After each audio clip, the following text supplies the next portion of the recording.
E aí, pessoal, bom dia, tudo bem com vocês? Vamos começar aqui agora mais uma aula, tá bom? Sobre a Era Vargas. É justamente a nossa aula número 2 sobre esse conteúdo que é muito interessante, além de ser extremamente importante para vocês aprenderem, porque é algo que costuma sempre cair nos vestibulares por aí. E não somente isso, né, pessoal? Quando eu tento falar sobre o ensino de história, evidentemente, né, até mesmo para vocês que estão no terceiro ano, é fundamental que vocês aprendam com essa finalidade, né, de passar em vestibulares, em fazer provas e tudo mais.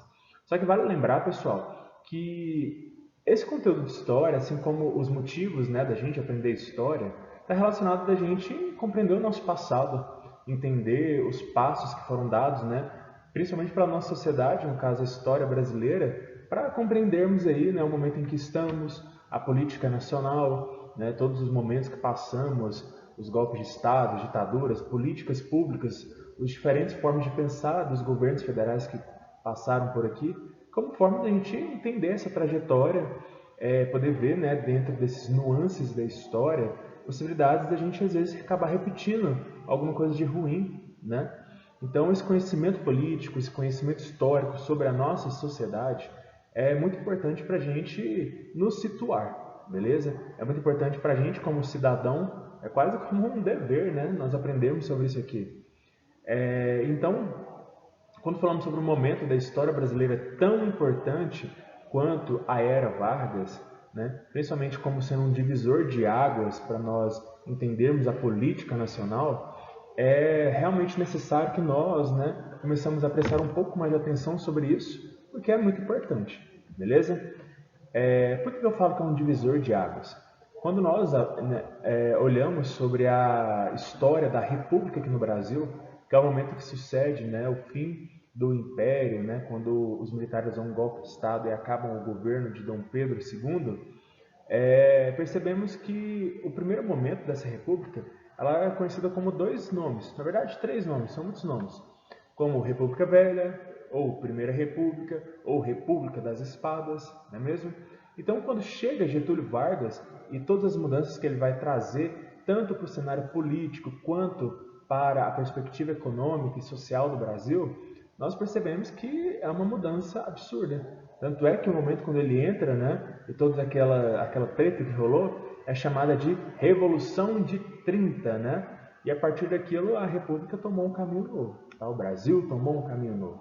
Então, sem mais delongas, vamos, né, iniciar aí já sobre o governo provisório, beleza, pessoal? Como objetivo da nossa aula de hoje, vamos estar então entendendo a trajetória e as transformações ocorridas aí no governo, né, de Getúlio Vargas, iniciando então com o governo provisório, que é o primeiro momento em que ele assume a chefia, né, do governo federal e quando ele vai começar ali a colocar as suas cartas, né, em jogo, tá bom? Pessoal, uma das primeiras coisas que aconteceu com Getúlio Vargas, quando ele entrou, né, no poder, foi justamente o quê? Acabar, né, com a Constituição de 1891. Essa Constituição de 1891, ela vem junto, né, com o momento aí da Primeira República, beleza? Então essa nova Constituição, ela carrega o quê? Direitos, a atualização, né, sobre a perspectiva nacional. Então, como ela foi criada em 1891, era já dando o ar do quê? Da República, né? Abolindo ali, por fim, então, a própria Constituição e o modo de viver do governo e tudo mais, que era uma característica do Império, né? Uma característica da monarquia. Então, pessoal, essa anulação da Constituição de 1891 vai deixar o Brasil, né, durante esse início do governo provisório, sem uma Constituição vigente, beleza? E isso vai acabar tendo algumas questões, algumas consequências. Por quê? Porque vai gerar insatisfação em uma grande parte da galera do Brasil. Quando eu falo uma grande insatisfação, não é vindo do ponto de vista uma pessoa que vivia no campo, né, sem estudo e tudo mais.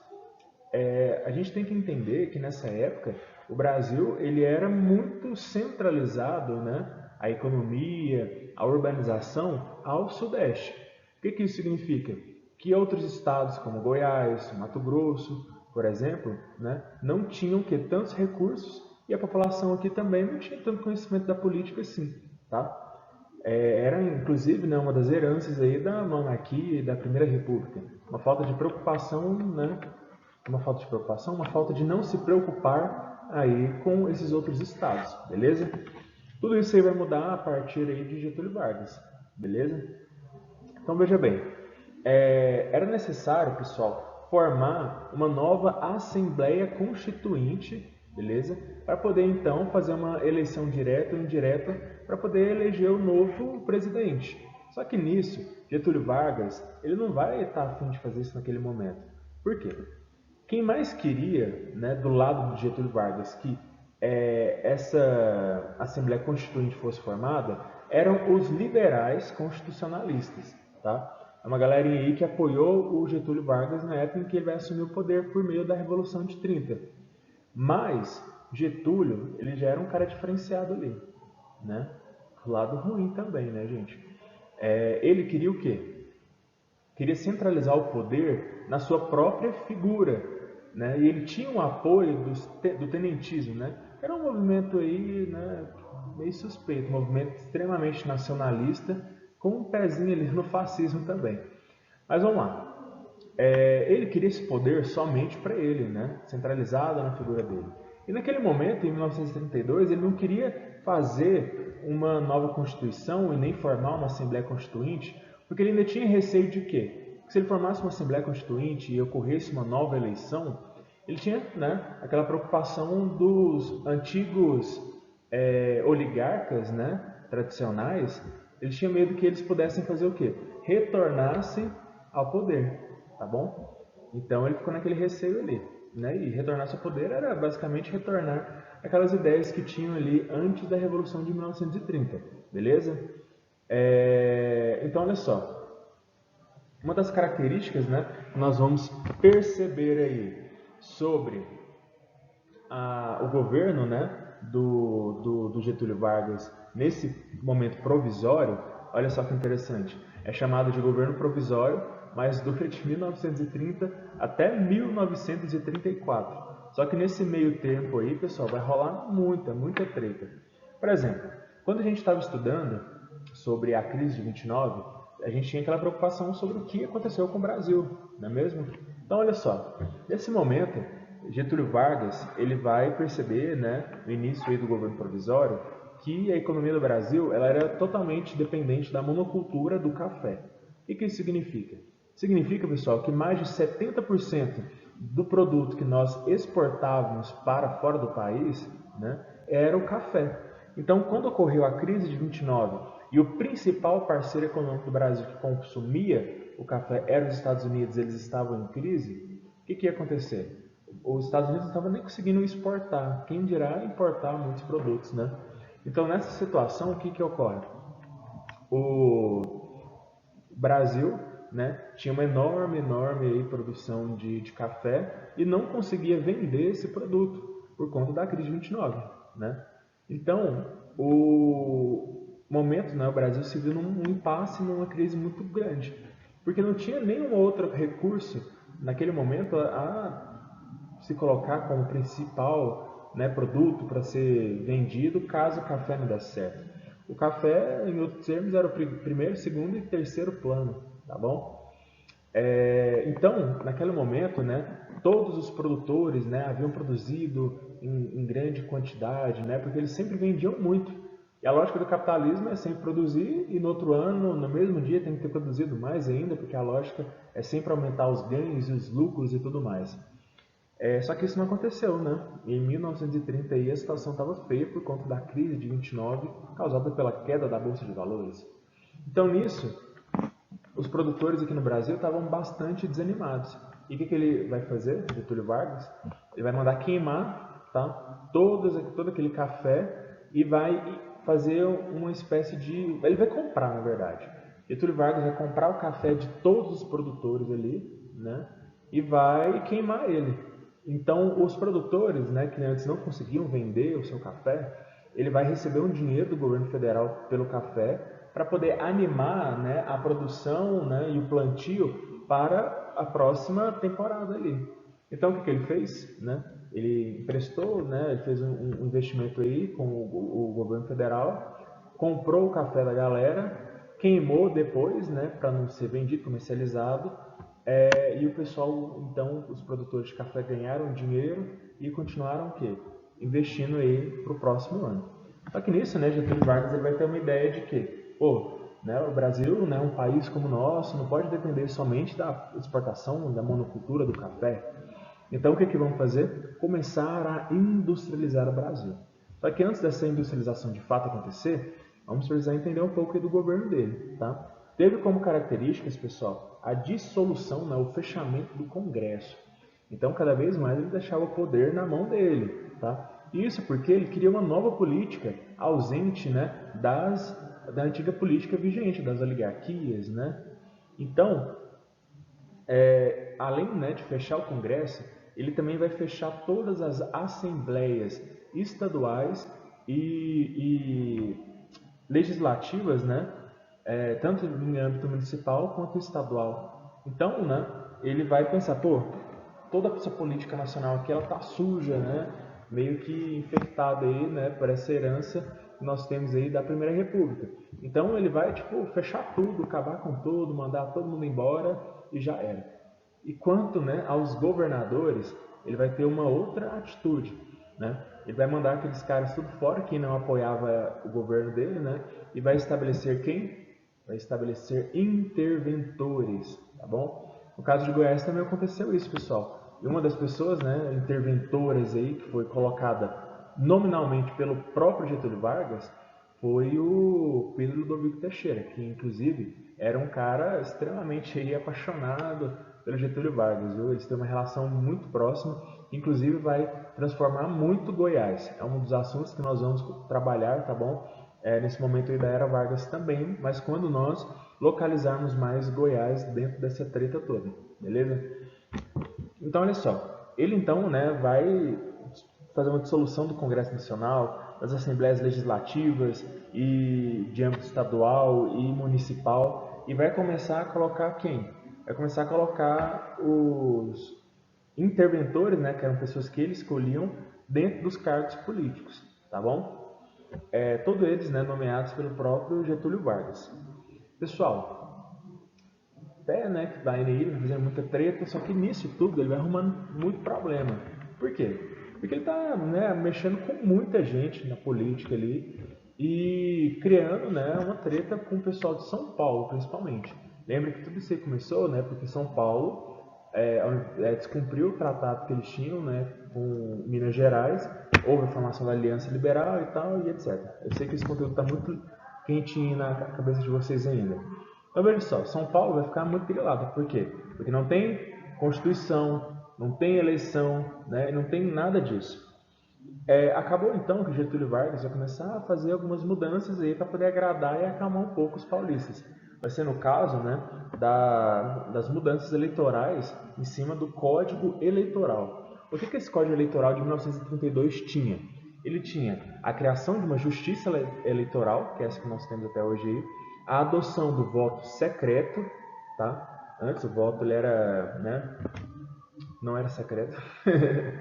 Vai ter também, né, a obrigação do voto, tá, pessoal? Desde essa época aí, o voto ele vai passar a ser o quê? Algo obrigatório, tá bom?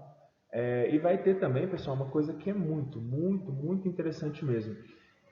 Getúlio Vargas, em 1932, ele vai, né, com esse novo Código Eleitoral, permitir que as mulheres participem da política. Tanto podendo votar, como também, né, podendo se candidatar aos cargos públicos. Então isso aí é uma coisa extremamente positiva. Só que veja bem, São Paulo, né, estava muito satisfeito. Os caras queriam só treta mesmo, né? O cara falou, cara, não adianta isso aí, eu estou insatisfeito. E por fim, vai criar uma situação chamada Revolução Constitucionalista de 1932, que foi, né, organizada aí pelos próprios paulistas. Olha que interessante, hein? Essa revolução armada aí do estado de São Paulo, galera indignada com o governo federal, né? E eles estavam grilados, pessoal, porque na época foi criada o Conselho Nacional do Café. Isso era uma ideia, né, de Getúlio Vargas para poder tornar mais competitivo e lucrativo o valor do café lá no mercado internacional. Só que isso aí, tipo assim, irritou um pouco aquela galera, né, dos antigos oligarcas ali, produtores do café da época. Até mesmo porque esses caras de São Paulo aí, né, eram todos grilados com Getúlio Vargas, como eu já disse para vocês, por conta da política. Eles também, né, vão ficar grilados porque São Paulo também teve um interventor no governo e na própria prefeitura da cidade. E os caras não queriam um interventor, eles queriam um prefeito, o candidato deles, eleito por eles, um governador eleito por eles e que não fosse militar, que fosse civil, beleza? E também queriam uma eleição logo, uma nova constituição e tudo mais. E tudo isso, pessoal, vai gerar uma guerra civil que durou 2 meses. Olha só, muitas indústrias e fábricas, elas foram adaptadas nessa época para produzir o quê? Armamento, né? Armamento bélico aí, né? Então, acabou que era uma coisa muito séria. Inclusive, né, vai ter uma convocação nacional ali, bem regional mesmo, dizendo: os paulistas, vocês têm que se reunir e unir a essa causa, entenderam? Só que no final, São Paulo acabou lutando sozinho contra o governo federal e perdeu. Vai haver então a rendição em 1º de outubro, tá, de 1932, e vai ter a perda de direitos políticos para muita gente rebelde vai ser preso, muitos militares que estavam envolvidos no meio também vão ser presos, e vai, né, ter uma repressão muito grande para esses caras que tentaram tomar o poder aí por meio dessa guerra civil, tá? E então, né, a gente não pode dizer que Getúlio Vargas vai só impor, né? Ele percebia que ele precisava também fazer algumas coisas para poder agradar o povo. Ele era um cara esperto, né? Então ele ia intermediar o quê? Uma relação com esse pessoal de São Paulo para ver se deixava eles um pouco mais satisfeitos, né? Ele também não queria se impor totalmente ali e criar uma opressão e uma repressão e etc. Então, né, por fim, ele vai ceder à Constituição de 1934, tá, pessoal? A Constituição de 1934, ela vai ser a primeira Constituição ali, tá, depois do golpe de Estado, que acaba com a Constituição Republicana de 1891, tá bom? Nessa nova Constituição, pessoal, vai estabelecer algumas mudanças presidencialistas, como, por exemplo, o candidato ele não pode, né, o presidente não pode ficar mais de 4 anos no poder e não tem a possibilidade de reeleição. E por incrível que pareça, né, quase que no outro dia depois ali vai ter as eleições, né, por meio de voto indireto, e a Assembleia Constituinte vai eleger, né, Getúlio Vargas para mais um mandato. Eu acredito, né, que o que se deve é porque agora sim ele foi eleito, né, ele foi presidente antes, mas por meio de um golpe, de uma intervenção ali, uma revolução. Mas agora ele foi eleito, né, democraticamente, né, constitucionalmente. E é justamente, pessoal, esse momento, né, que vai iniciar o quê? O momento da era Vargas, chamado como governo constitucional. Então vamos ver. Nós, né, já aprendemos então sobre 2 momentos, né? Que foi a Revolução de 30, né, e o início aí, né, do governo federal, né? E agora o momento da administração de Getúlio Vargas, conhecido como governo constitucional, tá? O governo provisório, né, assim como a Revolução de 30, inicia em 1930 e acaba em 1934, beleza?